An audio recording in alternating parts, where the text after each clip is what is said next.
dan semua berpikir yuk kita migrasi semua kan disubsidi pemerintah. Iya. Kan ribet lagi gitu. Ribet lagi. Akan ada peningkatan jumlah pengguna dan di satu sisi akan banyak energi rupiah yang kita harus gunakan. Iya. Karena kita harus mensubsidi terus kan gitu. Itu dana publik yang dikeluarkan. Salam sahabat Harmoni Hukum. Terima kasih. Pada kesempatan yang berbahagia ini kita akan kembali mendiskusikan terkait dengan merespon ya. Ini bagian dari hukum responsif. Merespon salah satu wacana atau diskursus yang sementara ditawarkan oleh pemerintah, yang dalam hal ini diwakili oleh Menteri Koordinator Maritim dan Investasi Luhut Binsar Panjaitan, yang mewacanakan rencana kebijakan pemberian subsidi bagi kendaraan listrik. Nah, wacana ini kemudian diamini oleh beberapa menteri terkait ya, salah satunya Menteri Perindustrian Agus Gumiwang Kartasasmita, yang kemudian menyampaikan secara gamblang berapa rencana untuk memberikan subsidi 8 juta untuk kendaraan motor dan 80 juta untuk kendaraan mobil. Nah, terkait dengan hal tersebut tentu menarik untuk mendiskusikan hal ini. Nah, bagaimana menurut Anda terkait dengan kebijakan subsidi kendaraan listrik tersebut, Mas? Ya, terima kasih banyak Pak Asbi. Sahabat Harmoni Hukum, tentunya ini adalah hal yang menarik tentunya untuk kita diskusikan. Hal menarik untuk kita coba perhatikan dengan bagus bahwa persoalan ini menjadi sebuah persoalan yang kedepannya akan menjadi sebuah tawaran sebenarnya. Ya. Apalagi kalau kita bicara tentang kebijakan-kebijakan ataupun ide-ide tentang hilirisasi sumber daya alam. Ya. Dalam hal ini khususnya tentunya adalah nikel. Ya. Dan ini yang menjadi catatan awal dari diskusi kita pada hari ini, bahwa kebijakan ini tentunya akan menuai pro dan kontra. Iya. Itu sudah pasti. Betul. Dan di tengah pro dan kontra tersebut sebenarnya tentunya ada harapan ya. Tapi di sisi lain juga ada kekhawatiran. Iya. Tapi sebelum kita mengurai lebih jauh ranah harapan dan kekhawatiran kita, tentunya kita melihat bahwa apa yang dilakukan oleh pemerintah tentunya ini bukan serta-merta sesuatu yang idenya tiba-tiba ada. Ya. Gitu. Tetapi ada sebuah proses panjang yang telah dirintis tentunya, dan ini yang akan menjadi ukuran sebenarnya yang dapat dilihat oleh sobat Harmoni Hukum, bahwa hal ini bukan dilakukan secara tiba-tiba. Iya. Kalau kita melihat periodisasi baik itu yang dilakukan oleh presiden misalnya, Iya. ataupun sebelumnya dilakukan oleh Menteri Koordinator Kemaritiman dan Investasi di Mei 2021 dan Mei 2022, dan sebelumnya di April 2022 ketika mereka melakukan pertemuan dengan pemilik Tesla, dalam ini Elon Musk dan seterusnya. Ya, sebagaimana sobat Harmoni Hukum sudah mengetahui siapa itu Elon Musk dan seterusnya. Ya. Tetapi yang paling penting untuk kita lihat bahwa komunikasi yang terbangun antara seorang Elon Musk dengan Menteri Koordinator Kemaritiman dan Investasi, dan setelahnya itu kemudian ditindaklanjuti oleh Presiden melalui sebuah pertemuan. Ya, kepala pemerintahan. Kepala pemerintah, sebenarnya ini adalah bagian untuk mencoba melihat adanya ruang untuk melakukan optimalisasi menurut saya. Jadi ada optimalisasi terhadap sumber daya alam yang kita miliki. Ya. Sehingga nantinya itu bisa berhasil guna dan berdaya guna lebih baik lagi gitu. Ya. Sehingga kalau kemudian kita melihat dalam konteks ranah ketersediaan sumber daya alam, dalam hal ini nikel tentunya sebagai bahan baku mobil listrik Ya, ya, baterai. seperti baterai dalam hal ini. Ya. Maka ini yang harusnya kemudian coba kita lihat, kita urai secara detail. Bagaimana kita melihat pola kebijakan yang dibangun tentunya sahabat harmoni hukum oleh pemerintah di satu sisi, Ya. dan kemudian di sisi lain ketersediaan. Ya. Jadi ketersediaan sumber daya alam kita dalam hal ini nikel. Ya.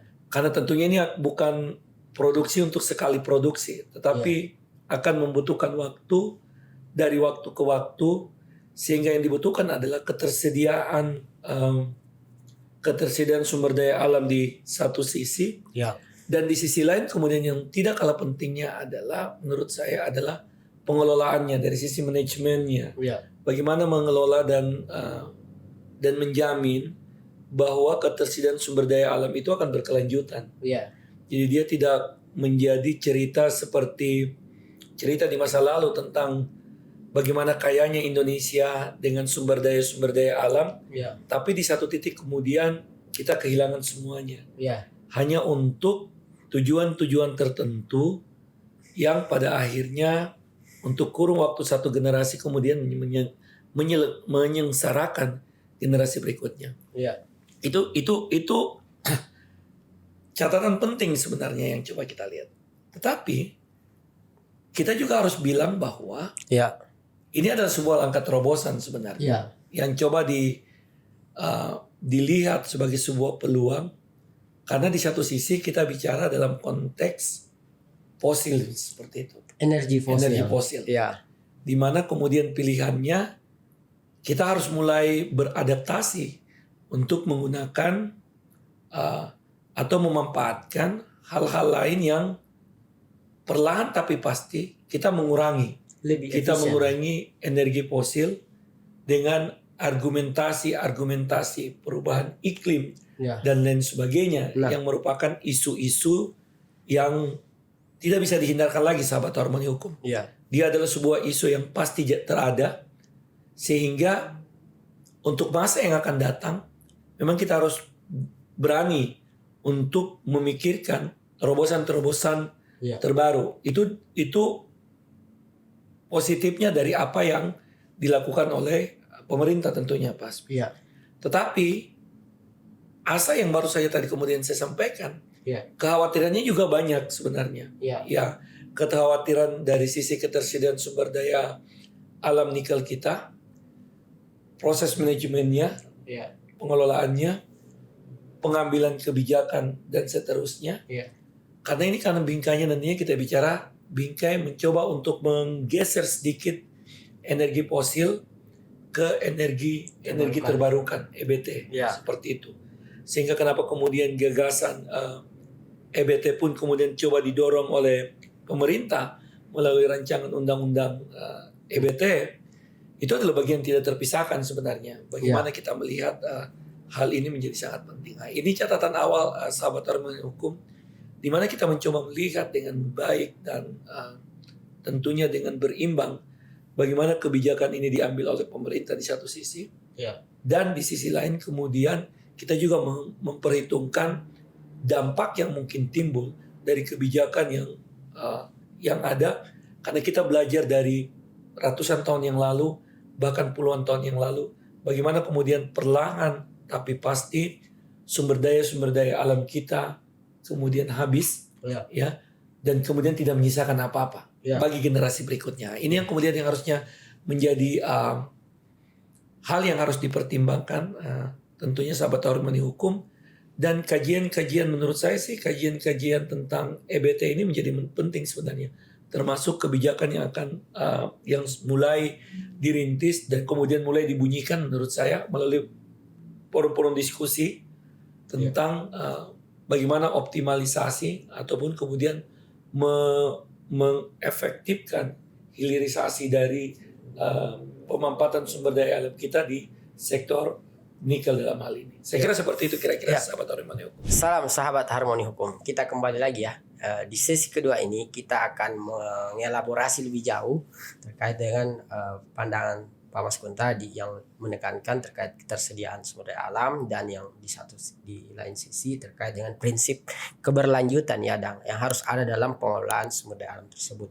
Nah, tentu ketika kita berbicara keberlanjutan, itu satu hal yang penting untuk ditekankan bahwa pemanfaatan sumber daya alam tersebut itu tidak hanya bisa dimanfaatkan untuk generasi saat ini, tapi manfaat dari sumber daya alam tersebut itu juga bisa dinikmati oleh generasi yang akan datang. Ya. Nah, terkait dengan hal tersebut, bagaimana menurut Pak Maskun langkah yang dapat dilakukan? Ini kan kebijakan subsidi kendaraan listrik ini sebagai upaya untuk mengakselerasi perpindahan sumber energi kendaraan yang ada di Indonesia yang didominasi oleh energi fosil itu ke energi listrik yang dinilai lebih efisien dan efektif untuk mengurangi emisi karbon dan sebagainya. Nah, apakah menurut Pak Maskun kebijakan tersebut itu dapat mengatasi problematika meningkatnya emisi karbon dan kebutuhan energi yang ramah lingkungan, Pak Maskun? Ya, terima kasih Pak Hasbi. Ya. Jadi sahabat Harmoni Hukum, critical point sebenarnya yang bisa kita lihat tentunya dari persoalan atau diskursus tentang kebijakan subsidi kendaraan listrik ini, yang sebagaimana tadi kita sudah sampaikan di segmen sebelumnya. Ya. Tentunya kalau kita bertanya ke perspektif pemerintah, ya pasti akan ada argumentasi saintifik tentunya. Ya. Dan kalau kita bicara dalam konteks argumentasi saintifik, maka kebijakan ini dipandang sebagai upaya untuk mengurangi emisi karbon tentunya. Ya. Karena memang ini berangkat dari kekhawatiran dan semakin berkurangnya energi fosil, ketersediaan energi fosil di Indonesia tentunya. Ya. Di satu sisi, kemudian di sisi lain kita memiliki ketersediaan yang berlimpah, khususnya bahan baku baterai, dalam hal ini nikel. Untuk sementara. Untuk sementara. Ya. Memang untuk sementara seperti itu. Ya. Sehingga kebijakan ini tentunya dalam perspektif pemerintah Ya. bukan hanya untuk mengurangi emisi karbon, Ya. tetapi juga pada saat yang bersamaan mendorong migrasi dari kendaraan berbahan bakar fosil Ya. menuju ke kendaraan listrik yang tentunya dipandang lebih efisien, sahabat Harmoni Hukum. Ya. Sehingga kebijakan untuk zero carbon yang diharapkan bisa diwujudkan oleh Indonesia sebagaimana yang sudah disampaikan di COP26 sebelumnya, Ya. itu bisa terwujud. Ya. Ya, itu bisa terwujud. Itu harapannya tentunya. Nah, ini pendekatan yang tentunya kita berangkat dari pendekatan pemerintah. Ya. Tetapi menurut saya ini yang kita harus lihat berimbang, sahabat Harmoni Hukum, Ya. sebenarnya. Jadi kita tidak dalam posisi kemudian hendak mengadukan misalnya antara dua perspektif pemerintah dan perspektif saya misalnya secara pribadi, atau saya dan teman-teman di Harmoni Hukum, ataupun saya dan sesama penggiat lingkungan misalnya. Ya. Tetapi kita mencoba melihat bahwa apakah benar hilirisasi yang diinginkan dengan pemberian subsidi ini pada kendaraan-kendaraan sehingga pilihannya akan jatuh kepada kendaraan pribadi dan berbahan baku energi listrik. Ya. Itu adalah sebuah kebijakan yang benar. Ya. Itu adalah sebuah kebijakan yang harus dilihat sebagai sesuatu yang mungkin menjadi solusi dari semakin berkurangnya bahan bakar fosil untuk asupan dari kendaraan-kendaraan bermotor yang ada hari ini, baik itu roda 2 maupun roda 4. Atau kemudian kita melihat ini akan ada kekhawatiran akan menimbulkan sebuah problematika baru dalam konteks kalau kita bicara tentang kerusakan lingkungan misalnya. Ya kan pada akhirnya kita kan bicara dalam konteks ketersediaan dan kemudian eksplorasi besar-besaran terhadap Iya. nikel sebagai bahan baku baterai. Iya. Yang tentunya ini akan menjadi sasaran empuk bagi negara-negara yang memang memiliki kemampuan teknologi di satu sisi dan kemudian kemampuan finansial di sisi lain. Iya. Dan Indonesia kemudian dihadapkan pada pilihan-pilihan di antara keduanya. Iya. Apakah kemudian akan pro terhadap isu-isu ketersediaan energi Iya. sebagai sebuah solusi dan komitmen akan pengurangan emisi karbon dan kebijakan menuju zero karbon yang sudah dicanangkan dan telah disampaikan oleh Indonesia di berbagai forum-forum internasional, Iya. atau kemudian melihat ini dalam konteks yang lebih objektif menurut saya. Objektifnya adalah karena kita harus melihat bahwa kalau kita mau mencoba untuk mengkonversi kendaraan berbahan baku atau berbahan bakar fosil menuju ke kendaraan dengan berbahan bakar listrik, maka sebenarnya kan banyak hal yang kita harus pikirkan, termasuk di dalamnya kemudian adalah infrastruktur seperti itu. Jadi penciptaan infrastruktur untuk sumber energi listrik yang nantinya ya saat ini masih didominasi tentunya oleh PLTU. Tetapi kemudian ke depannya dalam hal ini PLTU batubara maksud saya. Tapi ke depannya kemudian kita akan berangkat dan kemudian harus memikirkan bahan bakarnya apa dan infrastrukturnya itu apa. Nah, itu menarik, Mas. Ini yang harusnya sahabat Harmoni Hukum harus dilihat dalam kacamata yang lebih utuh. Kenapa? Karena ini tentunya hal yang terlalu teknis yang bagi masyarakat awam seperti saya dan sahabat Harmoni Hukum tentunya akan susah melihatnya dalam kacamata yang lebih saintifik, dalam kacamata data dan lain sebagainya. Karena ini kemudian harus menjadi catatan terpenting kalau kita bicara dalam konteks energi baru terbarukan. Sumber energi listriknya diperoleh dari mana? Itu pertanyaan-pertanyaan yang akan muncul dan pertanyaan-pertanyaan lain yang kemudian akan coba diuraikan dengan dalam bentuk angka-angka misalnya. Ini yang menurut saya penting untuk kita lihat, apalagi kalau kita bicara dalam konteks misalnya kita melihat bahwa produksi energi terbarukan di tahun 2022 misalnya hanya berkisar 14% misalnya. Ada harapan tentunya ini karena kita berada di saya sebenarnya saya belum berani untuk mengatakan apakah kita sekarang berada di masa transisi energi sahabat Harmoni Hukum. Walaupun sebenarnya kita bisa berdebat panjang untuk ini, tetapi secara teknis menurut saya adalah kalaupun hari ini kita mengamini bahwa kita berada di masa transisi energi dari fosil ke energi listrik, mungkin ini yang harus lebih banyak disuarakan mungkin. Kalau saya lihat dalam praktiknya kemudian ketersediaan infrastruktur yang lainnya juga menjadi tanda tanya. Misalnya kalau kita berpikir untuk mengadakan kendaraan listrik, ya berarti kan instrumen-instrumen dan infrastruktur lainnya juga harus disiapkan. Ya kan? Contoh sederhananya misalnya, ini kalau mobil berlistrik ini mau di-charge di mana ini? Misalnya, apakah seperti yang di film-film? Kita charge-nya di jalan, boleh nggak kita colok di jalan? Atau seperti handphone, kalau kita lagi singgah di warkop, boleh nggak kita charge di situ? Nah, ini kan hal yang sangat simpel, yang mudah dipahami oleh masyarakat menurut saya, yang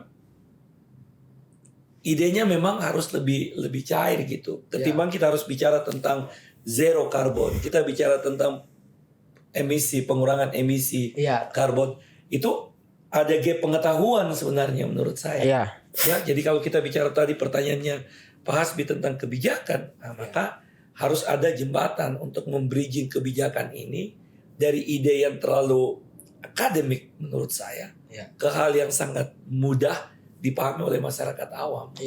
Nah itu kira-kira. Apalagi kan mobil-mobil listrik lumayan mahal juga. Ya. Seperti itu Pak Hasbi. Salam sahabat Harmoni Hukum. Menarik ya untuk mencermati bagaimana sebenarnya pentingnya menyiapkan infrastruktur ya. Jadi infrastruktur sumber daya listrik itu jadi tidak hanya memikirkan kebijakan terkait dengan subsidi atau insentif kepada kendaraan listrik, tapi infrastruktur sumber daya listrik itu juga harus siap. Dalam konteks ini sumber daya dari pembangkit listrik tersebut ya, pembangkit listrik yang harusnya perlu ada upaya untuk transisi energi yang ke arah yang lebih terbarukan ya, karena sesuai dengan komitmen Indonesia untuk net zero carbon ya, net zero carbon. Nah, terkait dengan diskursus tersebut Mas Kon, bagaimana Anda melihat menurut Anda langkah yang dapat dilakukan untuk mengatasi problematika meningkatnya emisi karbon dan kebutuhan energi yang ramah lingkungan? Kan di satu sisi ini kita menginginkan masa depan yang lebih cerah dengan energi listrik dan sumber daya energi yang terbarukan ya. Di sisi lain ternyata subsidi yang diberikan itu kepada kendaraan listrik. Nah, bukankah ini akan misalnya menimbulkan problematika yang akan terjadi lagi, misalnya kemacetan karena maraknya kendaraan pribadi ya di jalan. Bagaimana menurut Anda terkait hal tersebut, Mas Kon? Oke. Terima kasih banyak Pak Hasbi. Sahabat Harmoni Hukum. Ya. Kalau kita harus jujur, Ya. ya kan, kalau kita coba harus jujur. Ya. Di Indonesia ini hampir semua kota besar, Ya. problematika utamanya satu sebenarnya. Ya. Macet Macet. plus banjir gitu. Banjir. Ya. Tapi kan hari ini kita bicara tentang kendaraan berbahan baku listrik. Ya. Maka kita bicara satu problematika utama adalah kemacetan. Ya. Dan kalau kita diskusi tentang kemacetan, maka tentunya ini sudah menjadi tontonan yang lumrah gitu. Ya. Kita saja di Makassar di jam-jam tertentu macet itu sudah menjadi Hal yang wajar. Jadi asupan sehari-hari seperti itu ya. Dan kalau kita harus jujur, kalau sudah kita bicara dalam konteks melihat problematika kemacetan ini tentunya, maka salah satu problem kita tahu macet ini tiap hari kita rasakan. Ya. Tapi solusinya sebenarnya seperti kita sementara menggarami lautan gitu. Menggarami lautan. Ya kan, maksud saya seperti itu sahabat Harmoni. Kenapa saya bilang seperti itu? Ya. Kita tahu macet, tapi kebutuhan akan kendaraan baik roda 2 dan roda 4 terus bertumbuh. Ya. Ya kan?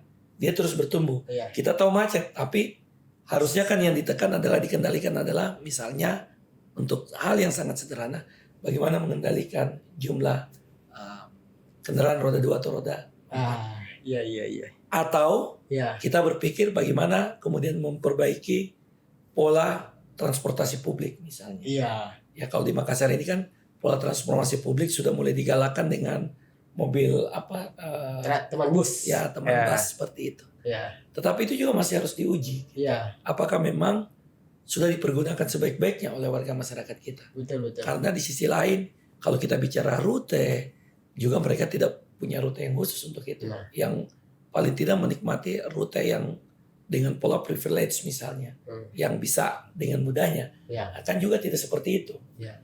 Kita bicara ruas jalan, Ya. ya kan?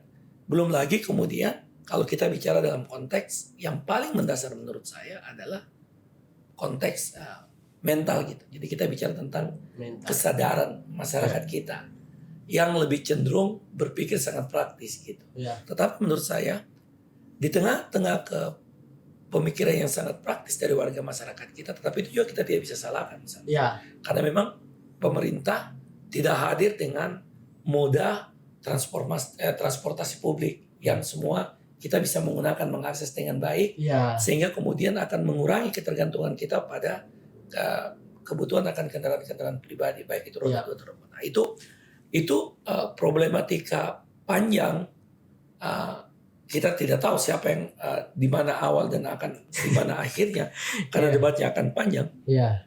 Tetapi itu yang menjadi kenyataan yang kemudian ada. Iya. Sehingga kita berharap bahwa kompleksitas isu yang berkembang dalam konteks yang tadi saya bahasakan tentang kemacetan, kemudian menghadirkan kendaraan-kendaraan listrik baik itu roda 2 Dan atau roda. roda 4 Yang disubsidi, Pak. Yang disubsidi, ya. Disubsidi oleh pemerintah. sebelum anggaplah memang nanti akan disubsidi. Iya. Tidak disubsidi pun juga akan problematika. Kalau Tambah kita meningkat. bicara, ya kan seperti Iya, itu. betul. Apalagi kalau kemudian diskusinya menjadi ada lagi catatan di belakang bahwa harus disubsidi dan lain Di sebagainya. insentif. Wah. Insentif dan lain sebagainya. Iya. Ya kan begitu. Bahwa kita berpikir ketika kita memberikan insentif, warga masyarakat kita akan berganti pola Menjadi kendaraan dari bahan kendaraan yang selama ini kita gunakan fosil dengan bahan bakarnya ke listrik. dan kemudian ke listrik. Kita coba kita lakukan. Mungkin akan ada argumentasi pembenar untuk hal tersebut seperti harmoni hukum Iya. di satu sisi. Tapi untuk long term, nah itu kita harus lihat, Iya. kita harus diskusikan, kita harus bedah gitu. Kenapa? Karena menurut saya kita harus menyelesaikan akar persoalan, Iya. bukan menyelesaikan masalah dengan masalah. Iya, betul. Jadi kalau menyelesaikan masalah dengan masalah, kita berada dalam problematika yang tidak akan pernah ada endingnya gitu. Jadi Iya. kebutuhan akan mobil-mobil listrik itu bukan way out. Iya. Kenapa kalau kemudian orang Indonesia ini tiba-tiba berganti mindset menjadi mereka yang membutuhkan kendaraan pribadi dan semua berpikir yuk kita migrasi semua kan disubsidi pemerintah. Iya. Kan ribet lagi gitu. Ribet lagi. Akan ada peningkatan jumlah pengguna dan di satu sisi akan banyak energi rupiah yang kita harus gunakan. Iya. Karena kita harus mensubsidi terus kan gitu. Itu dana publik Dan politik. yang dikeluarkan. Tadi saya sudah bilang di segmen sebelumnya, seberapa kuat sih atau seberapa banyak energi sumber daya alam kita Iya. dengan nikel ini untuk bertahan, untuk mensuplai. Anggaplah kemudian kalau kita berpikir penduduk Indonesia kurang lebih 260 juta, anggaplah kita ambil separuhnya 130 juta misalnya Untuk kendaraan. untuk kendaraan. Dan itu kita harus supply setiap saat. Iya. Kan problematikanya jadi panjang. Betul. Jadi bukan itu satu sisi. Di sisi lain menurut saya, Ya. kita tidak hanya berpikir dalam konteks ansih, kita berpikir bahwa dalam konteks ketersediaan sumber daya alamnya di nikel. Tapi kita juga harus pikir kalau ngecas itu memangnya nggak pakai listrik, Iya. ya kan? Betul. Ya, belum lagi. Jadi dia menimbulkan Masalah-masalah baru. dia menimbulkan masalah-masalah baru karena dia sebenarnya tidak independen. Iya. Dia bukan instrumen sendiri yang independen ini. Kalau kemudian kita berpikir bahwa energi listrik ini menjadi bagian dari tawaran kita Untuk ramah untuk lingkungan. ramah lingkungan. Karena kebijakan tadi yang kita sudah bangun tentang pengurangan emisi gas karbon dan itu bahasa yang agak susah untuk dipahami oleh masyarakat umum Iya. seperti kita dan teman-teman semua seperti Ya. itu. Ini yang harusnya dilihat walaupun seperti saya bilang tadi di awal bahwa saya tetap memberikan apresiasi terhadap apa yang dipikirkan oleh pemerintah. Tetapi ini harus dikaji lebih dalam lagi. Iya. Dan informasinya harus dibuat lebih sederhana menurut saya sahabat harmoni hukum. Informasi yang dibuat lebih sederhana itu akan memudahkan penyampaian pesan dari apa yang kita ingin sampaikan kepada masyarakat. Karena kita harus mengetahui bahwa masyarakat kita di Indonesia tentunya bukanlah kita tidak bisa mengeneralisasi sebagai educable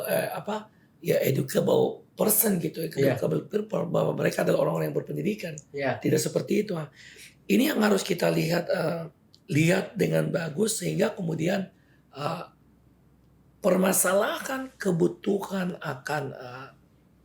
akan kendaraan listrik yang kita diskusikan pada kesempatan yang berbahagia ini atau hari ini tentunya itu kita lihat sebagai sebuah kesatuan yang utuh. Iya. Kalau kita bicara dalam konteks anggaplah bisa kita bicara dalam konteks lalu lintasnya, ya kita akan tunduk pada undang-undang yang bersangkutan, undang-undang lalu lintas seperti itu. Iya. Tapi kan bukan hanya itu. Kalau kita bicara dalam konteks bahan bakunya, maka kita bicara dalam konteks undang-undang minerbanya kan seperti itu. Kalau kita bicara dalam konteks sosialnya, kita bicara dalam konteks ekonominya. Iya. Belum lagi kita bicara dalam konteks yang merupakan core dari dari saya dan Harmoni Hukum pada umumnya adalah kita bicara dalam konteks hukumnya misalnya, bagaimana pengaturannya, bagaimana ya kan regulasi, bagaimana kita bilang kebijakan, kita belum kita bicara lagi politik hukum. Wah ini diskusi yang panjang sebenarnya. Dan ini kalau mau didiskusikan menurut saya adalah jadi karena pertanyaannya tadi adalah langkah-langkah strategis dalam konteks kita mengurai problematika yang umum, maka menurut saya adalah ini tidak bisa didiskusikan April dan Mei 2022 gitu. Ini harus didiskusikan Januari, Desember sampai Desember 2022 dan seterusnya. Karena kita bicara dalam konteks sustainability. Jadi keberlanjutan dari isu ini yang tentunya kita harus pikirkan lebih jauh dan lebih arif lagi ketika kita mencoba mengurainya dalam bahasa yang sederhana dan mudah dipahami oleh warga masyarakat kita. Saya kira mungkin begitu Pak Asbi antarnya. Salam sahabat Harmoni Hukum. Di sesi terakhir ini akan menjadi dialog penutup. Nah, seperti tadi digambarkan oleh Pak Maskun bahwa jangan sampai misalnya tawaran solusi untuk mengurangi emisi kan, mengurangi ini kan tawaran subsidi kendaraan listrik itu digunakan untuk sebagai tawaran solusi mengurangi emisi karbon dari energi fosil.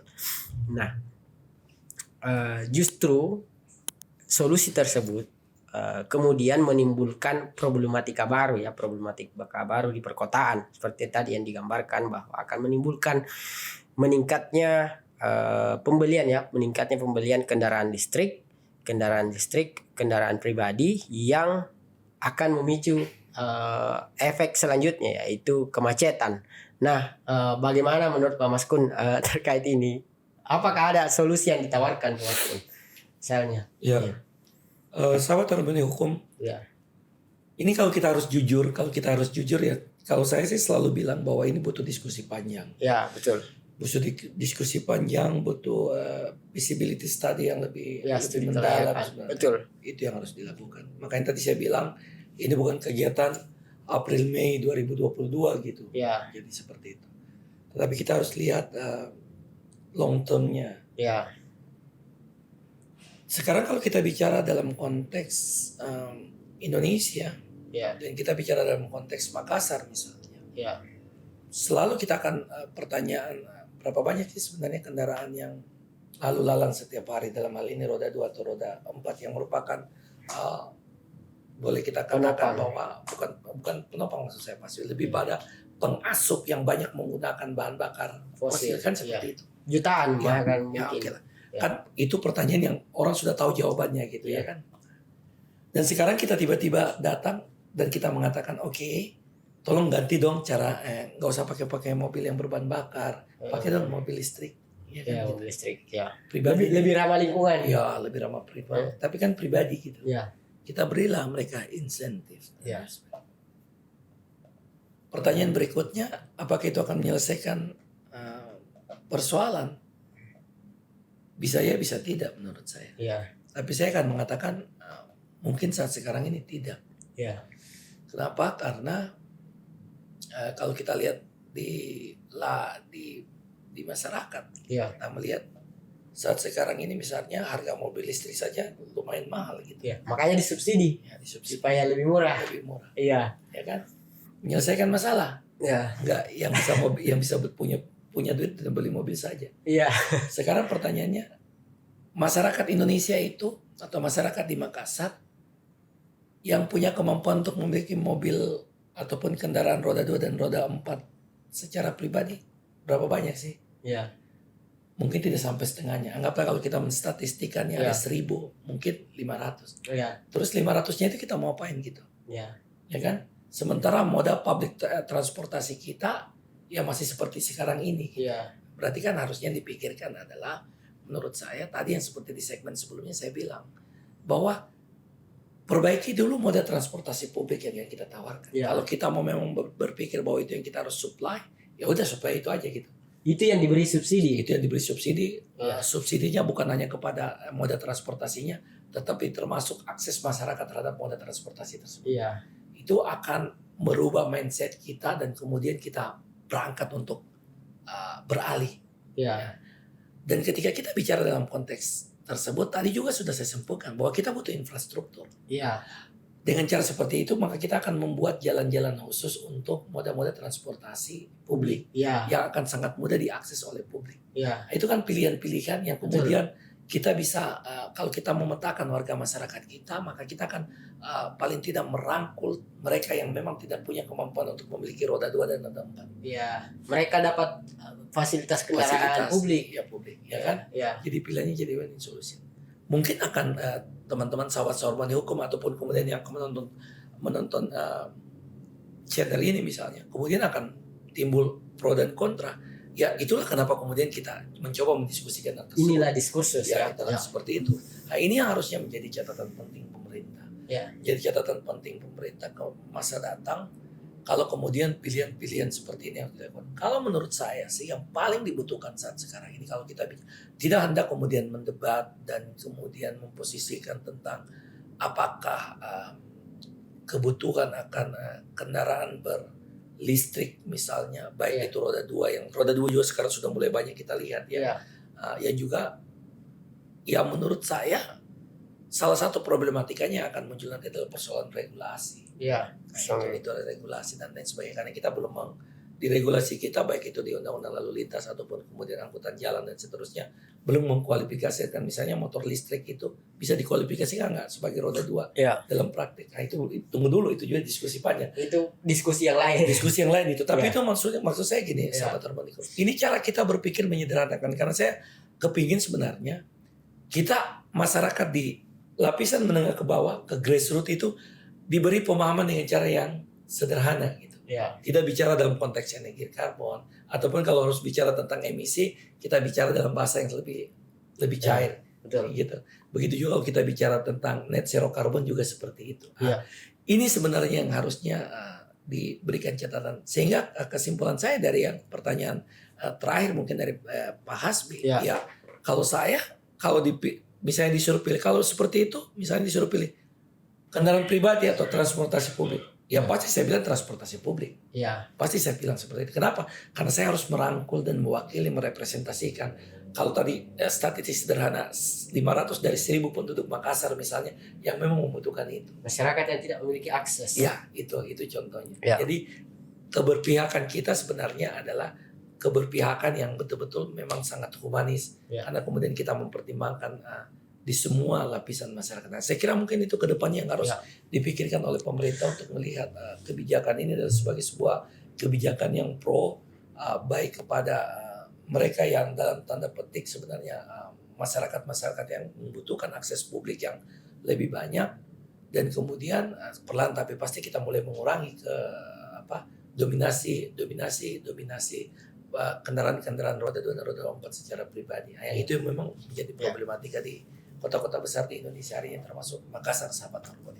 Terima kasih banyak Pak Maskun atas penjabaran yang sangat penting ya, sangat penting dan menurutku urgent untuk kita memahami bahwa alih-alih memberikan subsidi terhadap kendaraan listrik pribadi ya, yang bisa jadi ini akan meningkatkan intensitas penggunaan kendaraan pribadi. Kenapa tidak misalnya kenapa tidak kita membicarakan supaya kita mendorong pemerintah supaya memberikan insentif atau subsidi yang lebih kepada kendaraan publik ya, kendaraan umum, transportasi umum, dibandingkan misalnya hanya memberikan akses atau insentif kepada sekelompok masyarakat yang memiliki kemampuan ekonomi untuk membeli kendaraan listrik pribadi. Kenapa tidak misalnya kita memberikan ruang kepada masyarakat secara umum yang tidak memiliki akses tersebut, akses untuk mendapatkan transportasi publik yang layak, itu kita dorong agar pemerintah bisa memperbaiki memberikan akses transportasi publik yang lebih layak supaya bisa dinikmati oleh semua orang. Jadi tidak hanya kelompok tertentu ya. Sangat penting saya kira pendapat tersebut ya untuk kita bicarakan kembali agar pemerintah mau mengkaji ulang pemberian subsidi terhadap kendaraan listrik pribadi. Saya kira seperti itu dulu ya untuk diskusi kita pada kesempatan yang berbahagia ini. Semoga teman-teman sahabat Harmoni Hukum dapat memahami ya, dan dapat memahami apa yang kita sampaikan. Dan jika ada misalnya pertanyaan-pertanyaan yang masih ada di pikiran teman-teman, silahkan disampaikan di kolom komentar. Dan jika teman-teman menyukai channel kami, silahkan dukung dengan like, share, subscribe. Sampai jumpa di kesempatan berikutnya. Salam sahabat Harmoni Hukum, masyarakat damai. Ciao.